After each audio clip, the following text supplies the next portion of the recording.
pararmos para pensar nos textos de hoje, dentro, desse contexto ainda da Epifania, e que a gente, inclusive, no último domingo, a gente em alguns dias veio falando não só da manifestação de Deus, como Deus se manifesta, como Deus age no mundo, inclusive falamos sobre quando Ele age através de nós.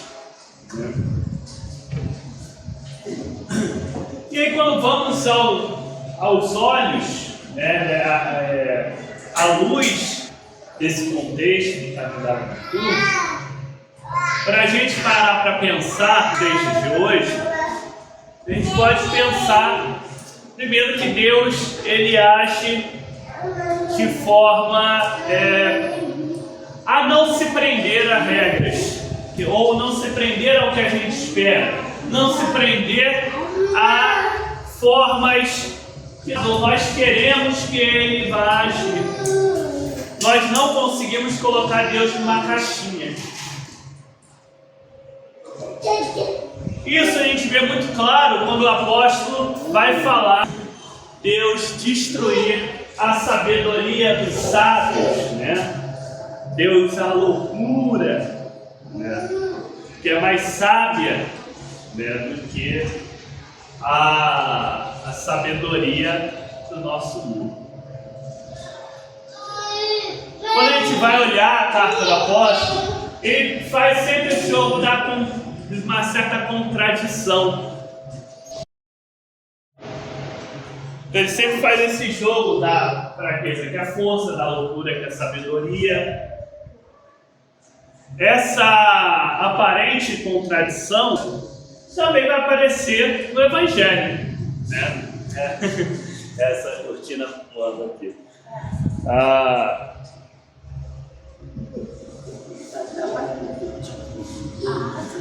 Ela também vai aparecer no Evangelho de hoje, que Jesus vai justamente falar sobre, ele vai falar que as bem-aventuranças, vai colocar como bem-aventurados, coisas que não parecem muito bem-aventuradas quando a gente para pensar de início, Bem-aventurados quando nos perseguirem, foge um pouco daquilo que parece lógico, racional, sábio da gente pensar.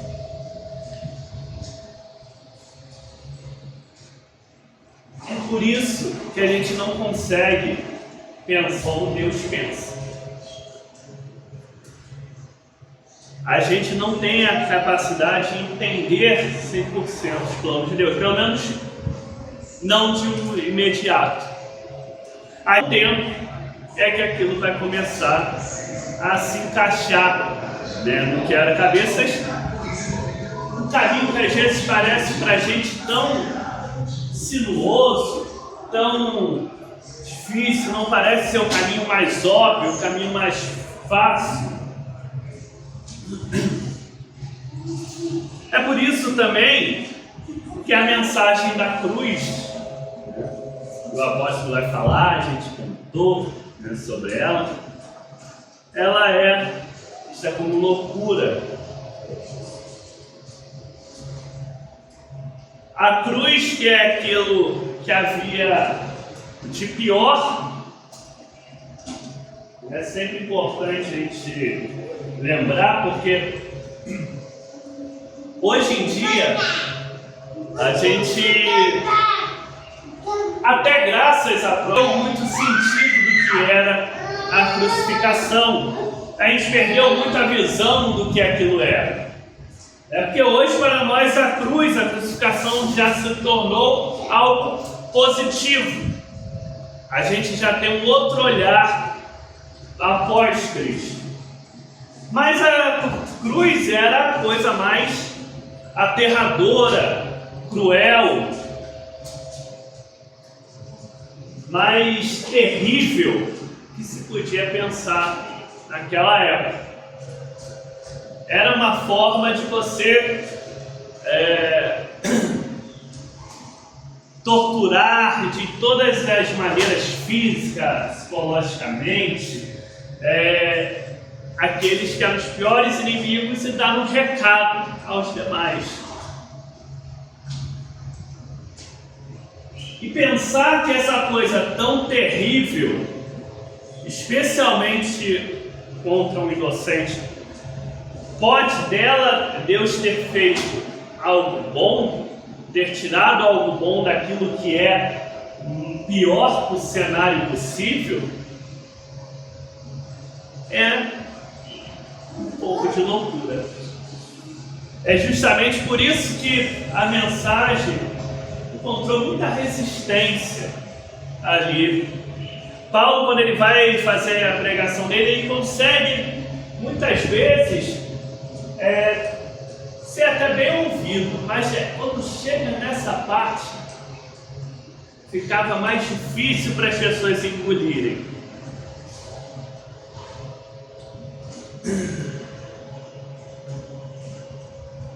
Quando a gente vai ver isso e tentar trazer para a nossa vida, tentar trazer para o nosso dia a dia, já que a gente entende que Deus não só agiu, não só se manifestou no passado, mas Ele continua agindo ainda nos nossos dias, agindo ainda na nossa vida, isso deve nos fazer pensar como Deus está agindo.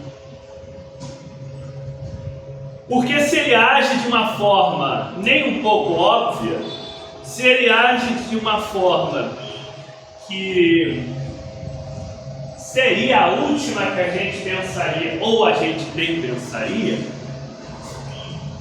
se Ele transforma daquela pior situação, Ele consegue tirar algo bom. É um estado que diz que é fazer um bom proveito de um mau negócio. Se a gente tem toda esse agir de Deus fora do esperado, como será que Ele está agindo em nossa vida e ao nosso redor?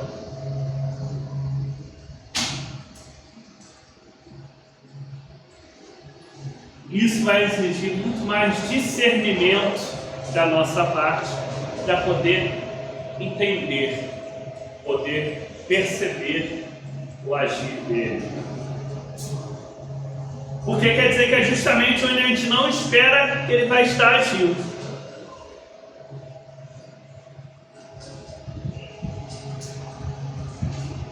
E também nos traz um outro desafio. Porque se Deus age no que não é esperado,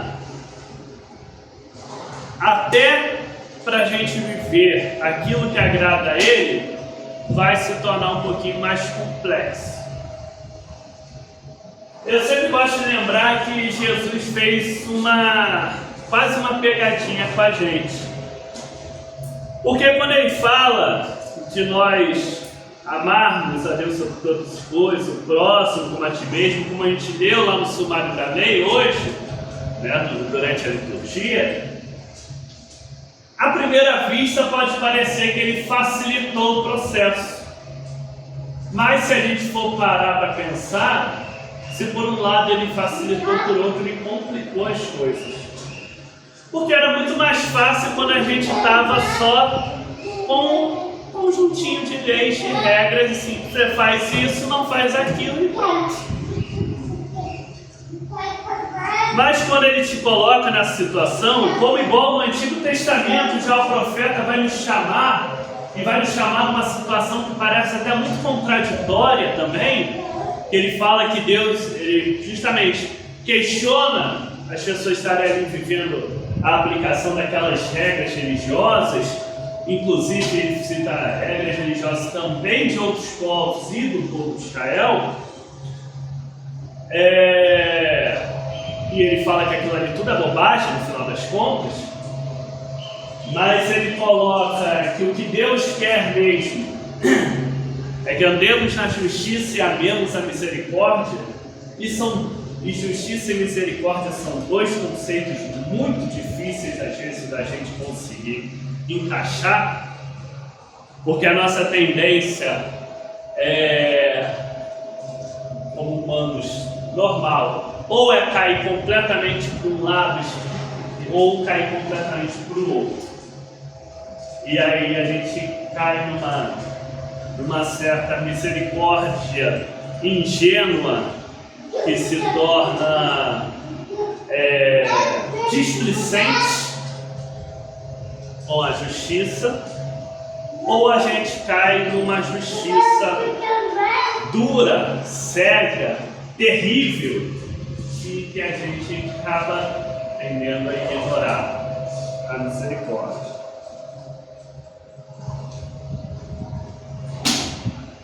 Mas se a gente tem que equilibrar isso, se Deus nos coloca numa situação em que nós não estamos também mais numa caixinha, porque nós servimos a um Deus que não está numa caixinha, isso nos coloca o tempo todo diante de dilemas. Porque a gente pode pensar, se eu for usar um exemplo simples, que, por exemplo, a mentira é uma coisa ruim. Mas, e se você vê uma pessoa que quer matar uma outra, ela te pergunta onde está aquela pessoa? Será que a mentira vai ser ruim nesse caso? Olha como a coisa vai ficando complicada na vida real. Essa maturidade espiritual para entender o que está valendo em cada situação e como em cada situação a coisa se manifesta, é o que nós devemos estar sempre buscando. Assim como nesse exemplo, a gente vai ter um lado que normalmente é injusto, que normalmente não é misericordioso, que é a mentira, a própria manifestação da justiça e da misericórdia.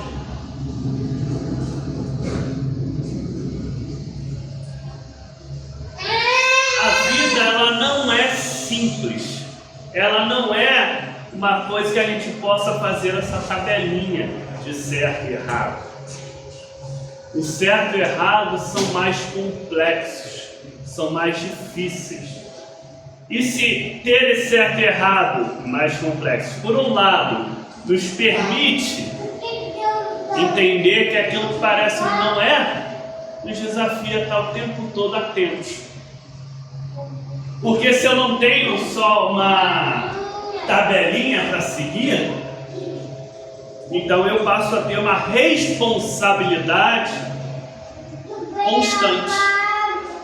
Espera aí, nessa situação, qual o caminho que eu devo tomar? Às vezes a mesma postura que aqui vai ser justa e misericordiosa, aqui ela vai ser cruel e injusta. As situações não estão tão nítidas, não estão dadas. A gente vai precisar buscar a iluminação de Deus, buscar a sabedoria dele, que às vezes você vai por caminhos muito pouco compreendidos, inclusive por nós, para podermos entender de que maneira nós vamos conseguir agradar a Deus. Muita gente fala daquele que faria Jesus no meu lugar. É um pouco por aí.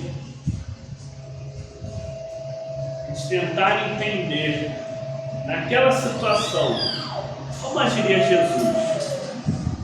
Porque até Jesus não é tão simples da gente entender. Porque o mesmo Jesus que impediu o apedrejamento da mulher, é o mesmo Jesus que chega no templo quebrando tudo. Mas é a questão do contexto. Qual é a situação? Qual é a situação real ali? O que você conseguiria unir justiça e misericórdia naquele caso concreto? E um foi impedir um ato indiscutivelmente violento.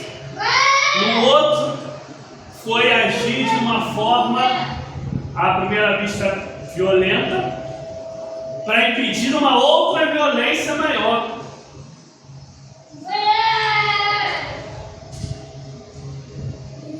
Como diz aquela famosa música, é preciso saber viver.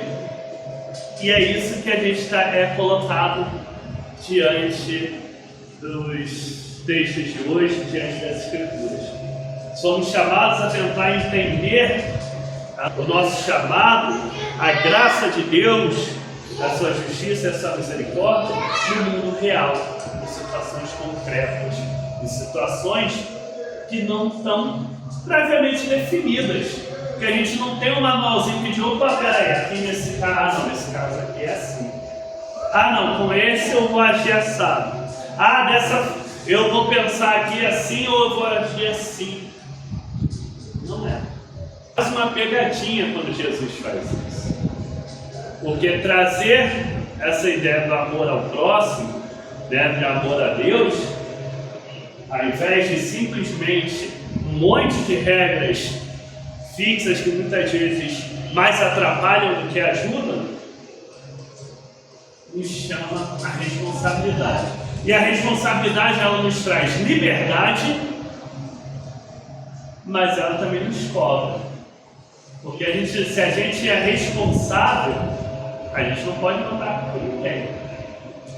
A gente tem que buscar a maturidade, tem que buscar o discernimento, tem que buscar a iluminação de Deus para conseguir viver e manifestar a sua obra, seu amor, sua misericórdia e a sua justiça em nosso mundo. Que Deus nos abençoe com discernimento, com a sabedoria que vem dele e não com a nossa própria sabedoria, com a inteligência que vem dele, com a força que vem dele, não com a nossa própria inteligência, não com a nossa própria força, para que nós possamos caminhar de forma que o agrade sempre. Amém.